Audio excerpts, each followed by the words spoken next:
सरकार के कितने अंग होते हैं? 3 अंग होते हैं। पहला है लेजिस्लेचर यानी कि विधायिका, दूसरा है एग्जीक्यूटिव यानी कि कार्यपालिका, और तीसरा है जुडिशरी यानी कि न्यायपालिका।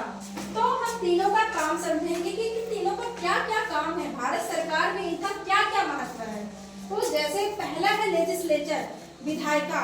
विधायिका का काम होता है नियम कानून बनाना, कानून बनाना, ठीक है, और उनको कानून बनाने का काम होता है, ठीक है। लेजिस्लेचर का काम क्या होता है?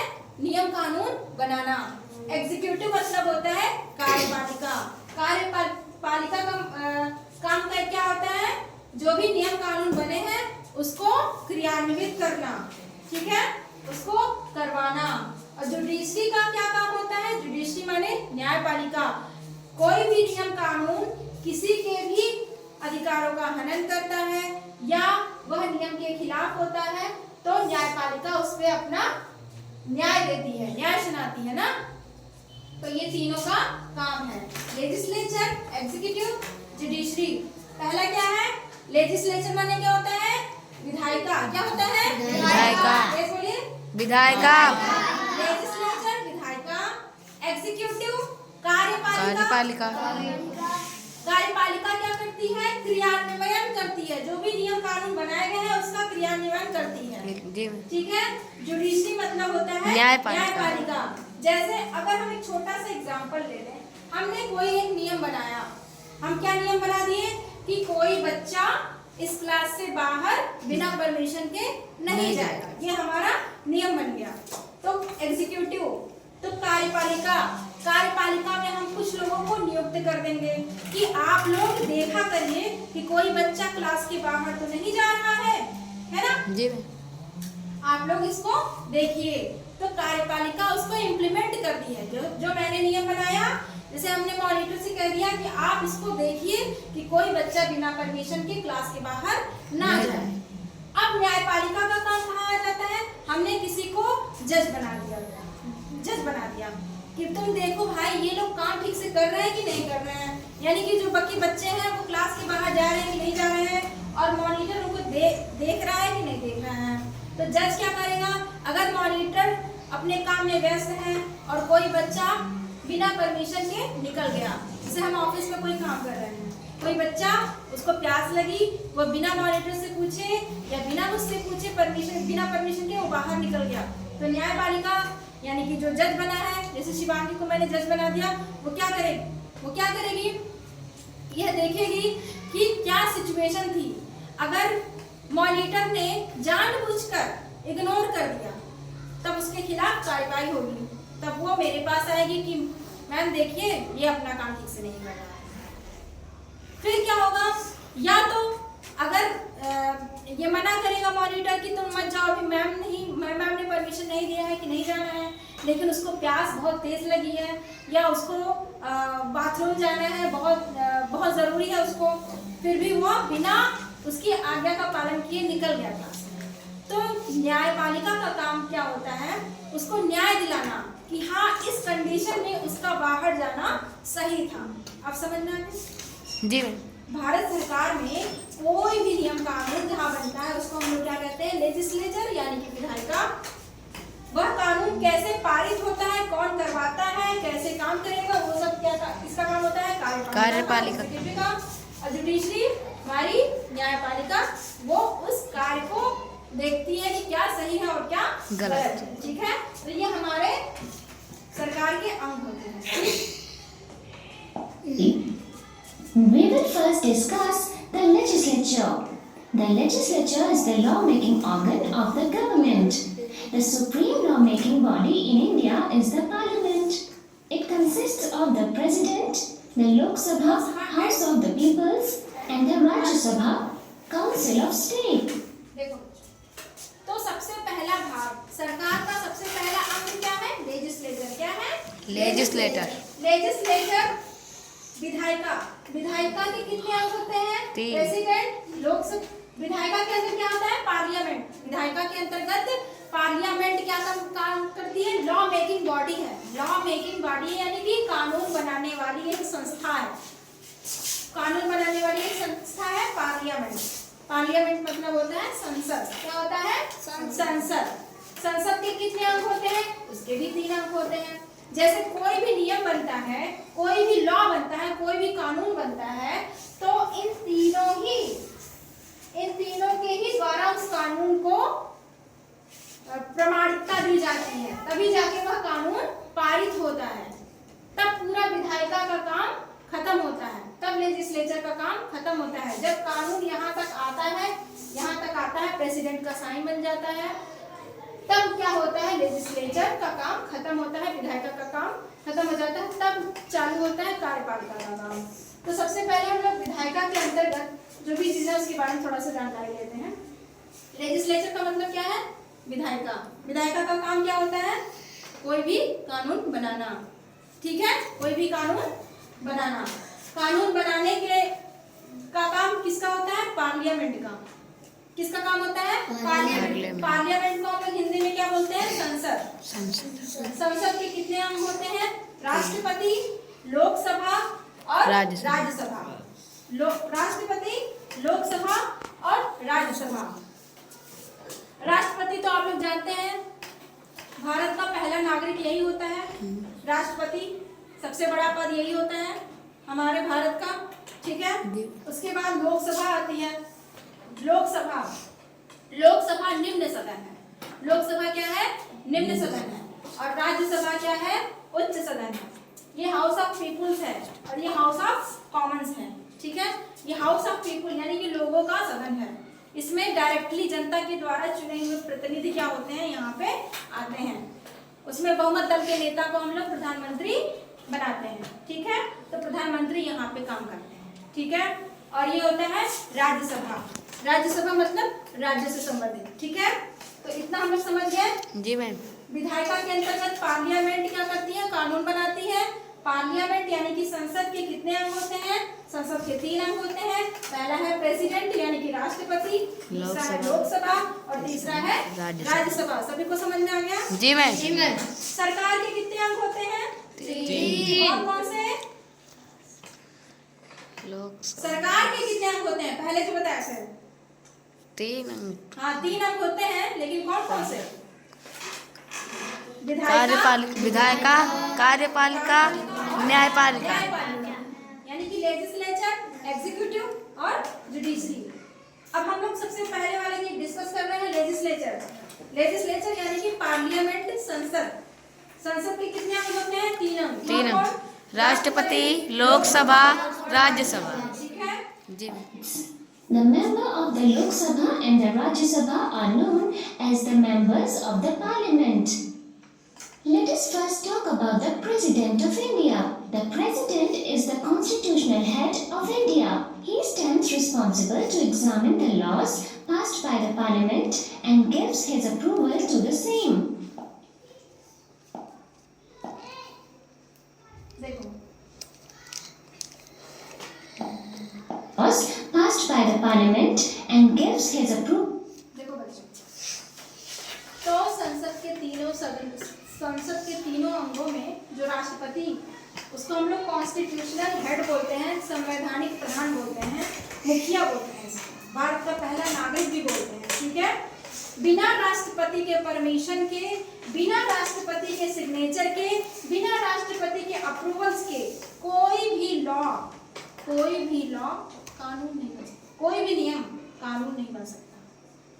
ठीक है, जैसे मान लो मीटिंग बैठाई हमने, जैसे बाल संसद का गठन हम लोग करते हैं कि नहीं करते हैं। बाल संसद का गठन जब करते हैं तो उसमें आप लोगों ने चुनाव किया, लेकिन जो इंचार्ज हेड होता है, जो प्रिंसिपल होता है, वही तो सबको अप्रूव करता है, वही तो सिग्नेचर करता है कि हाँ फला बच्चे को फला पद दिया जाएगा। इसी प्रकार से हमारा प्रेसिडेंट होता है, कॉन्स्टिट्यूशनल हेड जिसको बोलते हैं, वही अप्रूव करता है कि यह फला कानून जो सभी के द्वारा पास किया गया है, संसद के दोनों के सदनों के द्वारा जो पास किया गया है, उसको अप्रूवल मिलेगा कि नहीं मिलेगा, उसको कानून बनाया जाएगा कि नहीं बनाया जाएगा, वह अपना विचार विमर्श करता है। अब उसके भी नियम अलग अलग होते हैं कि लोकसभा में कोई कानून पारित हो जाता है, राज्यसभा में जाता है तो राज्यसभा के कितने सदस्यों द्वारा उसको अप्रूवल मिलेगा, तब राष्ट्रपति के पास जाएगा।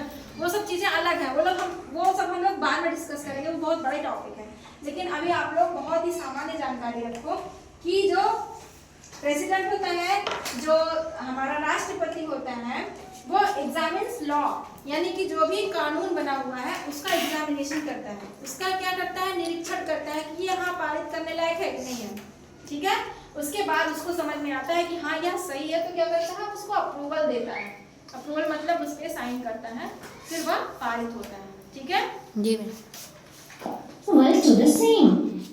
Next is the lower house of the parliament, which is called the Lok Sabha. The Lok Sabha consists of 552 members, out of which 530 members represent the states, while 20 members represent the union territories, and 2 members are nominated by the President of India to represent the Anglo-Indian community. Now we shall move towards the upper house in the Anglo-Indian community.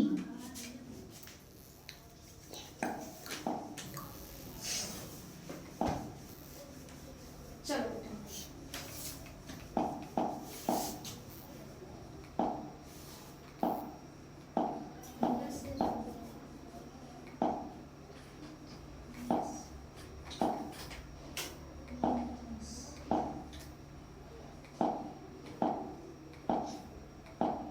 देखो बच्चों, तो सबसे पहले lower house, president के बाद क्या आता है, लोकसभा। पहले तो प्रेसिडेंट पढ़े हम लोग, जी राष्ट्रपति, उसके बाद दूसरा भाग होता है लोकसभा। लोकसभा को निम्न सदन भी बोलते हैं, निचला सदन। लोकसभा को हम लोग निचला सदन भी बोलते हैं, और राज्यसभा क्या होती है, उच्च सदन होता है। ठीक है, तो लोकसभा में कितने मेंबर्स होते हैं, लोकसभा, सभा का मतलब समझते हो आप लोग, सभा मतलब कुछ लोग बैठ के सभा कर रहे हैं, पंचायत कर रहे हैं। तो उसमें कितने लोग, हम लोग जो लोग ये पंचायती राज व्यवस्था पढ़े थे ना कक्षा 6 की किताब में, 6-7 की किताब में, तो उसमें हम लोग पंचायत के बारे में पढ़े थे, ग्राम प्रधान का चुनाव कैसे होता है, ये सब पढ़े थे ना, पंचायतें कैसी होती हैं, उसके सदस्य कैसे चुने जाते हैं।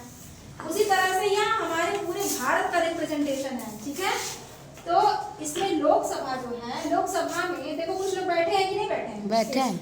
आप लोग कभी टीवी में या न्यूज में देखते हैं कि कोई ऐसी संसद में जब भी कोई कार्रवाई होती है, मानसून सत्र चलता है या शीतकालीन सत्र चलता है, तो उसमें बहस होती है नेताओं के बीच में, ऐसे बैठे रहते हैं, वहाँ पे स्पीकर भी बैठा रहता है, देखते हैं कि नहीं आप लोग, देखते हैं ना जी। तो उसी तरह से बैठे रहते हैं ना, तो उसमें कुल कितने मेंबर्स होते हैं, 552 मेंबर्स होते हैं, 552 मेंबर्स होते हैं, जिसमें से हम लोग आगे बढ़ते हैं। Members, out of which 530 members represent the states, while 20 members represent the union territories, and 2 members are nominated by the President of India to represent the Anglo-Indian community. Now we shall move towards the upper house of the parliament, that is the Rajya Sabha. The Rajya Sabha comprises of 250 members, out of which 238 are elected and 12 are nominated by the President. 1/3 of the members of the Rajya Sabha retire every 2.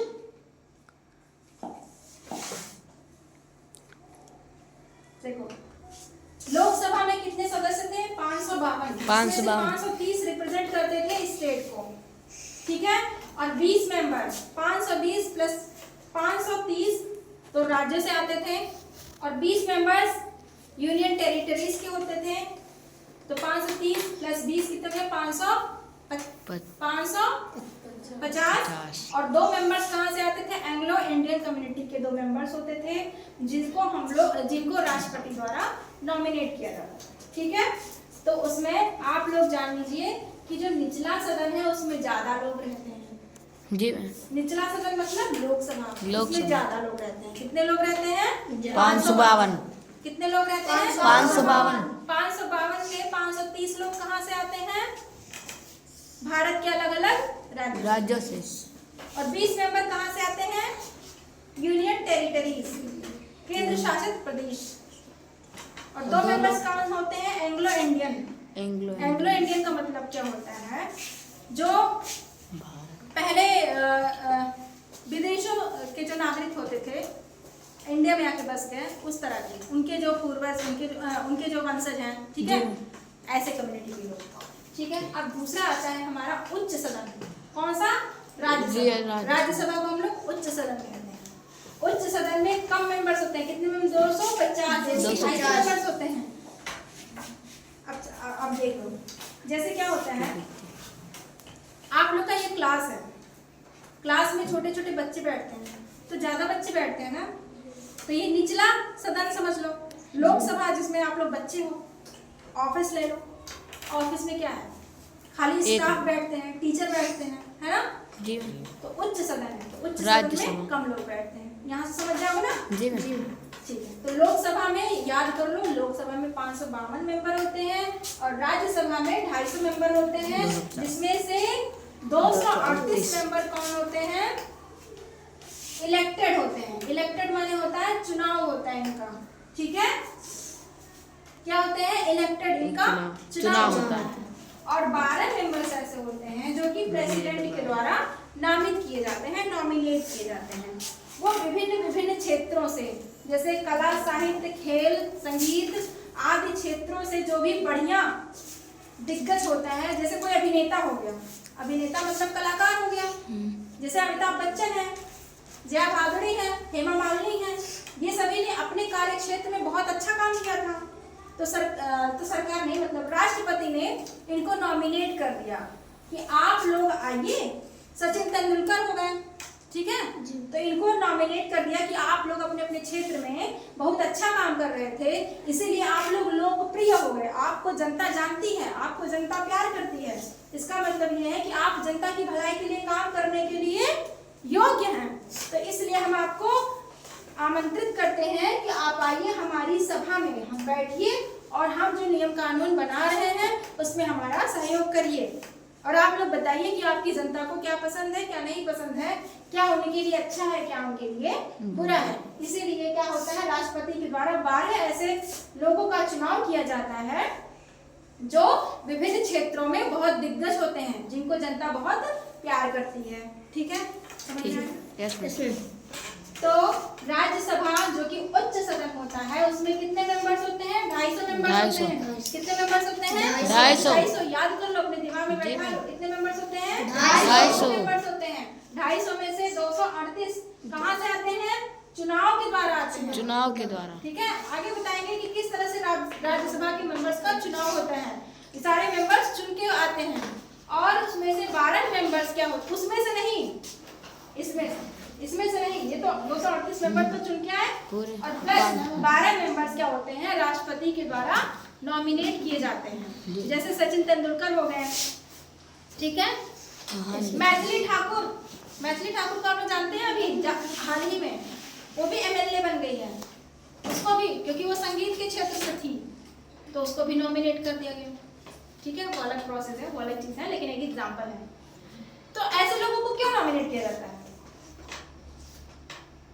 जैसे कोई dancer है जो भारत की जो कला एवं संस्कृति से संबंधित, जो अपने क्षेत्र में बहुत ज्यादा अच्छा काम करते हैं, उनको लोग जानते हैं, लोग उनको प्यार करते हैं, है ना, लोग उनको मानते हैं, तो ये उम्मीद की जाती है कि इनकी बातों को जनता सुनेगी, इनको जानती है जनता, तो ये एक हमारा फेस, हमारा चेहरा, हमारी सरकार का चेहरा बन सकते हैं, ठीक है। इसकी बात क्लियर हो गई? जी मैम। तो हमने किसके बारे में पढ़ा? पार्लियामेंट यानी कि संसद। संसद के कितने अंग होते हैं? 3। कौन कौन? लोग। पहला कौन? अभिनेता। पहला पार्लियामेंट यानी संसद के कितने अंग होते हैं? 3। कौन कौन? पहला संसद। पार्लियामेंट के 3 अंग होते हैं, कौन कौन? राष्ट्रपति, लोकसभा, राज्यसभा। राष्ट्रपति का क्या काम होता है? जो भी नियम कानून बन जाए उसको देखना और उसको अप्रूवल देना, ठीक है। लोकसभा निचला सदन होता है, इसमें कितने मेंबर्स होते हैं? 552, जिसमें से कितने लोग सिलेक्ट होते आते हैं, इलेक्टेड होते हैं? 530। 20 लोग कहाँ से आते हैं? केंद्र शासित प्रदेशों द्वारा। और 2 मेंबर कहाँ से आते हैं? एंग्लो इंडियन, यानी कि राष्ट्रपति उनको नामित करता है। ठीक है, जी इतना क्लियर हो गया सबको? अच्छा लगा? जी मैम अब आगे बढ़ते हैं। तो लोकसभा, राज्यसभा और राष्ट्रपति के बारे में हम लोग पढ़ लिए। President. 1/3 of the members of the Rajya Sabha retire every 2 years. Thus, it is also known as the permanent house. However, unlike the Lok Sabha, the members of the Rajya Sabha are not directly elected by the Lok Sabha. The members of the Rajya Sabha खाली आते बनान थक गए ऐसे देखो। Thus, it is also known as the permanent house. However, unlike the Lok Sabha, the members of the Rajya Sabha are not directly elected by the people, but by the elected members of the legislative assemblies. The members of the house. देखो, अब आप लोग थोड़ा सा इसको समझो कि राज्यसभा कैसी बॉडी है। राज्यसभा एक परमानेंट बॉडी है, परमानेंट हाउस है, जो कि कभी ध्वस्त नहीं हो सकता है। ठीक है, लेकिन लोकसभा परमानेंट नहीं है। ठीक है, राज्यसभा परमानेंट है। इसके जो 1/3 मेंबर्स हैं, इसे पूरा 100% हो गया ना, इसको 3 भागों में बांट दो। ऐसे 3 भागों में बांट दिया गया ना। देखो, अगर सपोज दैट यहाँ से एक लाइन खींचा जाए, यहाँ से 1 2 3 भागों में बांट दिया गया। एक भाग को कितना कहेंगे? 1/3। 1/3 जो सदस्य होते हैं, यानी कि राज्यसभा में कुल कितने सदस्य थे? 250 ना। तो 250 में से 1/3, तो 250 का 1/3 कितना हो गया? जो भी कर लो, जो भी आए, वो उतने सदस्य क्या होते हैं, हर 2 साल में रिटायर हो जाते हैं। ठीक है, जो 200 250 में से 1/3 कितने हो गए जी? 3 3 × 24, लगभग 80 लोग। लगभग 80 लोग क्या होते हैं, हर 2 साल में रिटायर हो जाते हैं। ठीक है जी, इसके बाद नए लोग आते हैं। ठीक है, इसलिए ये परमानेंट हाउस होता है, परमानेंट हाउस। अगर आप लोग से परीक्षा में पूछे कि अस्थाई, परमानेंट माने होता है अस्थाई, अस्थाई सदन कौन सा है, लोकसभा की राज्यसभा, तो आप लोग किसको बताओगे? राज्यसभा। ठीक है जी ma'am. However, unlike the Lok Sabha, the members of the Rajya Sabha are not directly elected by the people, but by the elected member. और राज्यसभा के जो सदस्य होते हैं वो डायरेक्टली लोगों के द्वारा नहीं चुने जाते हैं, लेकिन लोकसभा के जो सदस्य होते हैं वो डायरेक्टली लोगों के द्वारा चुने जाते हैं। आप लोग देखे होंगे जब लोकसभा का चुनाव होता है तो सब लोग जान जाते हैं, है कि नहीं? जान जाते जी। लोकसभा का मतलब होता है प्रधानमंत्री। जब प्रधानमंत्री का कार्यकाल पूरा होता है, 5 साल पूरा होता है, तो क्या होता है, चुनाव का ऐलान हो जाता है। गांव-गांव में चुनाव होते हैं, आप लोग को स्कूल में भी चुनाव होते हैं, आप लोग अपने मम्मी पापा के साथ देखने आते हो ना कि यहाँ पे इलेक्शन हो रहा है कि नहीं हो रहा है, होता है ना। जब लोकसभा का चुनाव होता है तो सब लोग जान जाते हैं, क्योंकि हम लोग, हमारे घर के लोग क्या करते हैं, आते हैं चुनाव करने, वोट करने आते हैं कि नहीं आते हैं? आते हैं। तो लोकसभा के जो मेंबर्स होते हैं वो डायरेक्टली लोगों के द्वारा चुने जाते हैं, और जो बहुमत दल का नेता होता है वही हमारे प्रधानमंत्री जी होते हैं। ठीक है जी, ठीक है, समझ में आई? लेकिन जब राज्यसभा का चुनाव होता है तो आप लोग जान ही नहीं पाते। क्यों? क्योंकि जो जनता ने जिनको चुना है वो उनके द्वारा चुने जाते हैं। समझ रहे हो आप जी? यानी कि वीआईपी लोग चुनते हैं, वेरी इंपॉर्टेंट पीपल्स, जो ऑलरेडी सिलेक्टेड होते हैं, जो ऑलरेडी इलेक्टेड होते हैं, चुने हुए लोग ही राज्यसभा के मेंबर्स का चुनाव करते हैं जी। समझ में आ गई बात जी? मैम, तो ऐसा कौन सा सदन है जिसमें चुनाव डायरेक्टली जनता द्वारा होता है, लोकसभा या राज्यसभा? लोकसभा ना जी। और राज्यसभा के मेंबर डायरेक्टली नहीं चुने जाते हैं, वो चुने हुए मेंबर्स के द्वारा चुने जाते हैं। ठीक है, ये बात समझ में आ गई? Of the legislative assemblies. Sorry to interrupt you, Alicia, but dear, since you have been mentioning about the legislative assemblies, I would like to know if you understand what legislative assemblies are. Yes, ma'am. Just like the legislature at the central level, We have the state legislatures established at the state level. The legislative assemblies are the lower houses of the state legislature, like the Lok Sabha. The members of the legislative assemblies are called the members of the